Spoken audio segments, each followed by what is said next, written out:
Aman, did you see that Iran is now threatening to pull out of the NPT? Like the whole nuclear non proliferation treaty?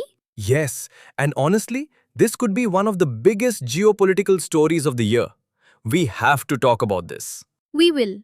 But first, it's also Mahavir Jayanti today, so we're starting with that. Welcome back to Preparo's Daily CA Pulse. I'm Aman. And I'm Ria. 8 stories today. Let's get into it. Okay, story 1 Mahavir Jayanti. And this is basically a free gift for prelims. How so?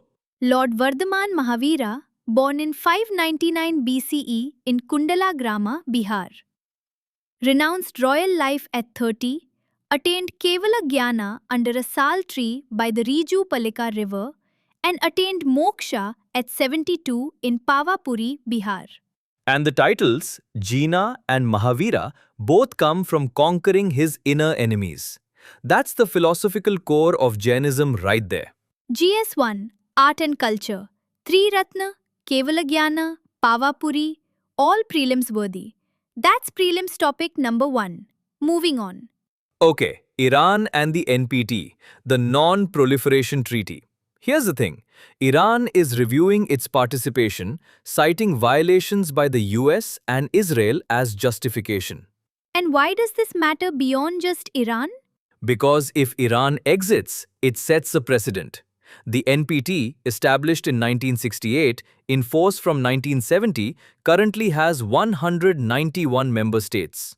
India, by the way, is not a signatory and has long criticized it for creating a nuclear haves versus have-nots divide. So, an Iranian exit could actually validate India's long standing critique of the treaty's unequal structure. Exactly. GS2, International Relations. NPT structure, India's position, non-proliferation regime. This is mains material for sure. Story 3 The WTO's 14th Ministerial Conference just concluded. Without consensus. Classic. Shocking. Truly. 3 things to lock in here. 1. The e commerce moratorium has lapsed, meaning countries can now impose customs duties on electronic transmissions. 2. The TRIPS safeguard lapse affects public health policy for developing nations. 3. India is opposing the China led Investment Facilitation for Development Agreement being brought under WTO. The North-South divide in trade negotiations is basically a recurring UPSC theme at this point. GS2 and 3 WTO, TRIPS, e commerce moratorium. Prelims topic number 2. And this connects to our next story too. Wait. Speaking of India asserting itself globally, the Indian Navy just hosted the IONS Maritime Exercise. That's the Indian Ocean Naval Symposium, IMEX TTX 2026 in Kochi. India's back in the chair after 16 years? Yes, India assumes IONS chairmanship for 2026 to 2028. 12 nations participated, including Bangladesh, France, and Sri Lanka. The focus was non-traditional threats, piracy, maritime terrorism, illegal trafficking. IONS was launched in 2008.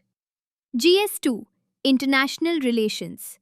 India as net security provider in the Indian Ocean region. Prelims topic 3. Okay, but the geopolitical angle here?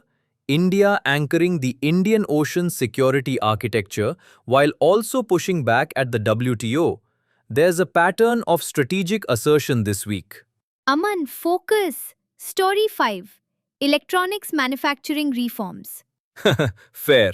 The government is pushing Six Sigma quality standards for the electronics component industry, alongside in house design development and a Swadeshi domestic supply chain.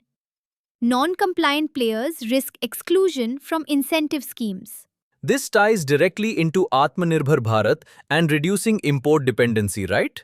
Exactly. GS3 Economics. Six Sigma Electronics PLI Ecosystem. Domestic Value Addition. Prelims topic 4. Okay, quick fire 3 more. Social media regulation. India's Digital Personal Data Protection Act, the DPDP Act, now requires parental consent for data processing of minors. And platforms lose their neutral pipe defense if algorithms cause harm to children. Shyamji Krishna Varma, revolutionary freedom fighter, born October 4, 1857 in Mandvi, Gujarat. Founder of the Indian Sociologist in 1905 and first president of the Bombay Arya Samaj in 1877. And finally, the Bhavasagara Referral Center at CMLRE in Kochi has been designated India's national repository for deep sea fauna by the Ministry of Environment under the Biological Diversity Act 2002. Over 3,500 specimens catalogued. That's 4 solid prelims-worthy topics today, plus 3 quick-fire picks. Stay curious, stay prepped. See you tomorrow on Preparo's Daily CA Pulse.